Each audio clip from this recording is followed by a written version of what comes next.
وقت مسئلہ یہ بن گیا ہے کہ کچھ لوگ ولیوں کے اعتقاد کی وجہ سے ہر ایسے شخص کو بھی مان لیتے ہیں جس کو ولایت کی ہوا بھی نہیں لگی ہوتی بلکہ دشمن دین ہوتا ہے اور باغی شریعت ہوتا ہے۔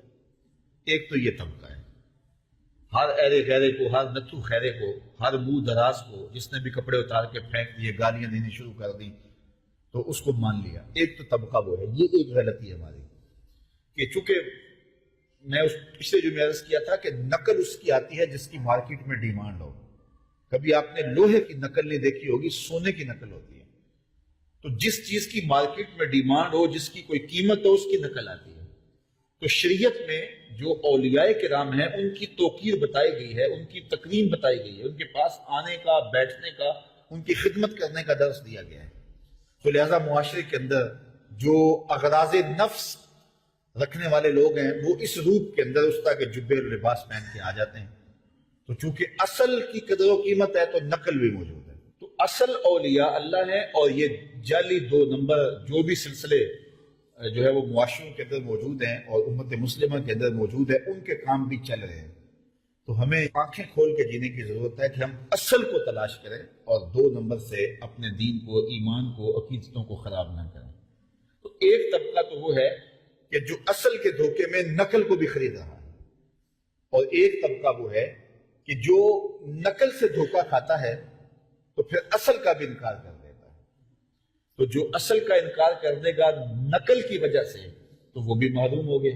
تو ہمیں کھلی آنکھوں سے معاشرے کے اندر رہ کے اصل اور نقل کی پہچان کرنی پڑے گی، اس لیے کہ اولیاء اللہ کے بغیر ہمارا گزارا نہیں ہے۔ رب سے قربت ہمیں ان لوگوں کے ذریعے سے نصیب ہوتی ہے، اور بر صغیر پاک و ہند میں بالخصوص ہمارے خون میں ان بزرگوں کی محبت موجود ہے، اس لیے کہ یہاں کوئی نبی نہیں آیا جنہوں نے آ کر کے لوگوں کو پیغام دیا ہو۔ یہاں اولیاء آئے ہیں۔ میں اور آپ اگر اپنا نسب نامہ پڑھیں تو 7ویں 8ویں پشت میں یا کوئی سکھ آ جائے گا یا کوئی ہندو آ جائے گا۔ تو ہمارے نسب ناموں میں جو ہے وہ آخر میں یا ہندو آتا ہے یا سکھ آتا ہے۔ تو پھر آج ہم خیر سے مسلمان ہیں تو یہ صدقہ ہے داتا گنج بخش علی اجمیری کا، یہ صدقہ ہے حضرت خواجہ معین الدین چشتی اجمیری کا، یہ صدقہ ہے شیخ احمد مجدد الفسانی کا، یہ صدقہ ہے حضرت بابا فرید گنج شکر رحمۃ اللہ تعالی علیہ۔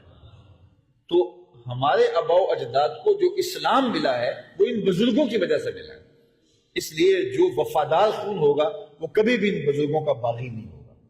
لیکن جو بغاوت پھیل گئی ہمارے معاشرے میں اور بزرگوں کے بارے میں بات کچھ لوگ ڈٹائی سے کر بھی دیتے ہیں، تو اس کی وجہ یہ ہے کہ 2 نمبر اور جعلی مال موجود ہے، اور لوگ ان کو دیکھ کے سمجھتے ہیں شاید پرانے بزرگ بھی ایسے ہی ہوں گے، یا یہ کوئی شریعت کے متوازی کوئی دین ہے۔ ایسا نہیں ہے۔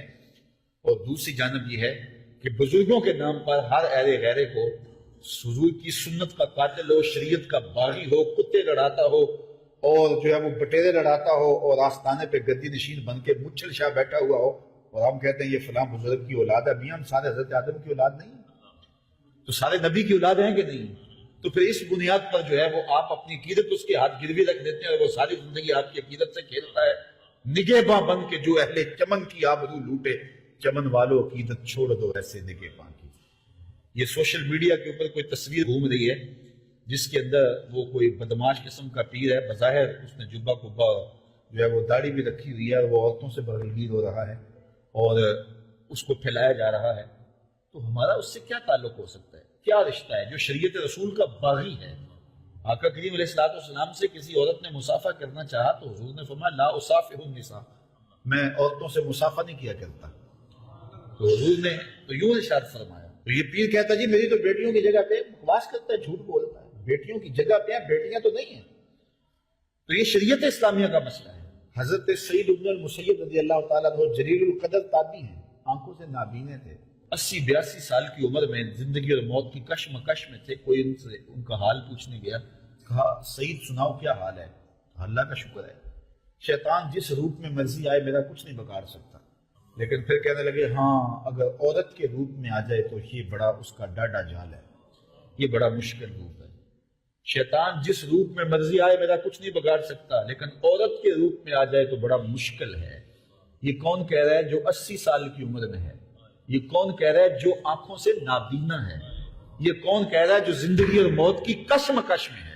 یہ کون کہہ رہا ہے؟ جو تابع رسول ہے۔ اور یہ ہٹا کٹا پیر بے پردہ عورتوں کے ہجوم میں بیٹھ کر کے جو ہے وہ رقص و سرود کی محفل سجا کے کہتا ہے او میاں میں پیر ہوں، میرا اندر بڑا مضبوط ہے، بکواس کرتا ہے، جھوٹ بولتا ہے۔ نگہباں بن کے جو اہل چمن کی آبرو لوٹے، چمن والو عقیدت چھوڑ دو ایسے نگہباں کی۔